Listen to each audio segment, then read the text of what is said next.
दुलाराय बर' फरायसा आफादनि 58थि बोसोरारि जे थान्दै जख'न्थाइ दङ जे एनुवेल जि डेलिगेट कन्वेन्सन बेखौ जोङो टंला जि कलेजनि फोथाराव खुंनो थाखाय जों थामथिम खालामबाय आरो दिनै बानजाय आफाद जोंहा उदालगुरि जिल्ला कमिटि एबसुआ खुंनो थाखाय आरो टंला आन्सलिक कमिटिया खुंनो थाखाय प्राइमारि कमिटि बर' साहित्य सभाया खुंनो थाखाय जि बानजाय आफाद दादोंमोन माने निपेन बर' जाय जोंनि टंला कलेजनि सासे माने गोख्रों माने समाज सिबियारि आरो एसिस्टेन्ट प्रफेसर आरो टीम दङ गोबां दङ बिथांमोननि जि टीम दङ बे टीमखौ जोङो एम्पावर खालामदों आरो बिथांमोनानो जानुवारि दाननि जोबनाय नङाबा फेब्रुवारि दाननि फार्स्ट उइकआव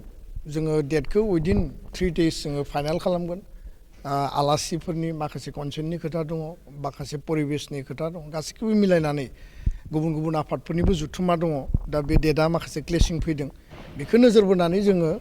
सानथामनि उनाव डेटखौ थिग खालामगोन खिन्थु 2026नि जानुवारिनि लास्ट नङाबा फेब्रुवारि फार्स्ट उइकआव दुलाराय बर' फरायसा आफादनि मिरुनि 58थि एनुवेल जि कन्वेन्सन दङ बियो बेयाव खुंफुंजागोन बेयाव डेलिगेटआव माहारि दानायनि बड'फानि आदर्शजों जों हाबा मावलांनायनि जिखिनि जोंनि समायखिरा आरो लोगोसे बर' गोजोन गोरोबथा 2020 आथिखालाव एसटि मोनद' हारिनो जि जौगासारनाय आरो पपुलास हारिनो एसटि होनायनि जि रिकमेन्डेसन बिनि सायाव गोथौ गुवार सावरायनाय जागोन गुन गोनां सोलोंथाइनि मावथांखि मिशन माने क्वालिटि इडुकेसनजों लोगोसे सास्टेनेबल चेन्जनि समाज सोलायनायनि बाथ्रा आरो बेयाव स्कुल प्रभिन्सियेलाइजेसन जोंनि आथिखालनि इडुकेसननि जिखिनि इयुथनि बिथांमोननि एम्पावारमेन्ट बिथांमोननि एमप्लयमेन्ट जेनेरेसन बायदिसिना जिखिनि हारिनि गोनां एजेन्डा इस्युसफोर दङ गोथौ आरो गुवारै बे डेलिगेट सिटिंआ मोनसे जारिमिनारि जुथुमा जागोन आरो अपेन सेसन आरो सेमिनार जोंहा थागोन जोङो नेसनेल लेभेल स्टेट लेभेलनि गोबां माखासे आलासि आरो गभर्नमेन्ट लेभेलनि माखासे रिनन जायफोर आलासि बिथांमोनखौबो जोङो हांख्रायगोन जाहाथे बर' हारिनि इस्युसफोरखौ जोङो एड्रेस खालामनायाव बिथांमोननि मदद मोनो आरो सरकारखौ जोङो प्रेसार होनो जाहाथे खाबु मोनो बेबायदि मोनसे थांखिजों हरखाबैब्लाबो 2 दाननि गेजेराव जोङो गासै प्रिपारेसनखौ खालामनानै एबसुनि बे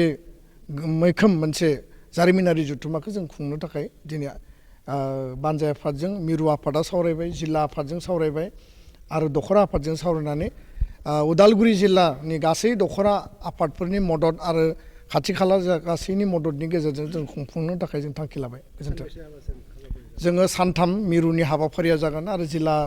आफादा सानसे लायोबा बे सानब्रै जागोन खिन्थु मिरुनि जोङो जुथुमाखौ सानथामनि हाबाफारिजों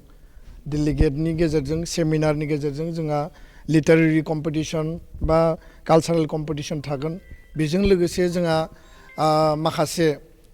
डिसकासन्सफोर थागोन सेमिनार्सफोर थागोन बेनि गेजेरजों बे प्रग्रामा मोजाङैनो जाफुंसारगोन गोजोन्थों